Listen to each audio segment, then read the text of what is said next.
جی وعلیکم السلام، کون صاحب کہاں سے کیا فرمائیں گے؟ میں لاہور سے علی ملک بات کر رہا ہوں. میں نے یہ آپ کے سامنے دو محترم لوگ بیٹھے ہیں، ان سے بات کرنی ہے، دونوں سے مخاطب ہوں. جی جی. اچھا سر، بات یہ ہے کہ میں بات زیادہ لمبی نہیں کروں گا، لیکن مجھے انڈرسٹینڈ ضرور کیجیے گا میری بات کو. جی.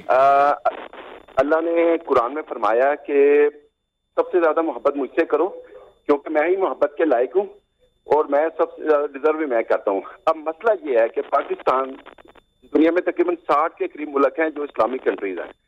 پاکستان ان میں سے وہ بدقسمت ملک ہے جو کہ شرک کا سب سے بڑا گڑھ ہے. یہاں پر صبح سحری سے لے کر رات تک محمد صلی اللہ علیہ وسلم کی تعریفیں، نعتیں، قصیدے بیان کی جاتے ہیں.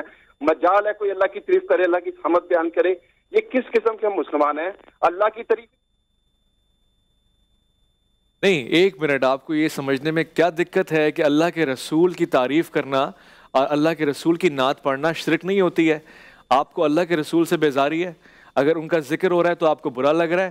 اور آپ اس کو جدا کیوں کر رہے ہیں کہ اگر اللہ کے رسول کی تعریف، احادیث اور اذکار بیان کیے جا رہے ہیں، ان کی سنتیں بیان کی جا رہی ہیں، کیا محفل نعت بند کرتے ہیں اس لیے کہ صاحب کہہ رہے ہیں کہ اللہ کا ذکر نہیں ہو رہا ہے؟ بھئی رسول خدا کا ذکر تو اللہ کا ذکر ہے، تم کہ ڈائریکٹ ایمان اللہ سے لے کر آئے ہو. محفل نعت صاحب یہ ظلم نہیں ہے. ایک پیغام غلط چلا جائے گا، میری بات مکمل ہو جائے. معذرت مفتی صاحب کہ محفل نعت ہونی چاہیے، جتنی ہو رہی ہیں اس سے صبح و شام ہونی چاہیے، اس سے زیادہ ہونی چاہیے. ذکر رسول خدا ہونا چاہیے، ان کے اہل بیت کا ذکر ہونا چاہیے، جنگ بدر کا ذکر ہونا چاہیے، جنگ احد کا ذکر ہونا چاہیے، تاکہ ہمارے بچوں کو اپنی تاریخ پتہ چلے. لیکن اگر اس میں مائک اور اسپیکر وغیرہ کا انتظام ایسا کیا جائے کہ کسی اور کے لیے زحمت نہ ہو، جیسے بیمار، یہ ایک الگ بات. یہ آداب میں ہے، اخلاق میں ہے، اعتبار میں ہے. بھائی نے سوال کیا، اس کو میں جواب دینا چاہتا ہوں کہ اللہ رب العزت نے خود قرآن میں فرمایا ما آتاکم الرسول فخذوا وما نہاکم عنہ فانتہوا. جو تمہیں رسول دے اس کو پکڑو، جس چیز سے تم منع کرے اس کو رک جاؤ.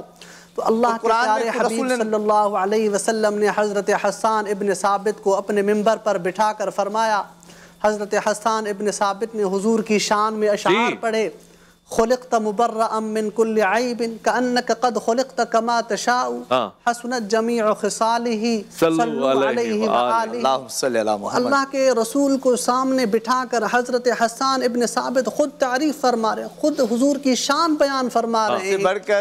جہاں جہاں پر حضور صلی اللہ کا نام، وہیں وہیں حضور کا نام. قرآن میں اللہ کا کلمہ یہ پڑھتے ہیں اللہ کے رسول کا، اور ان کو اسی سے بغض ہے. جہاں جہاں تک خدا کی خدائی ہے، وہیں وہیں تک مصطفیٰ کی مصطفیٰ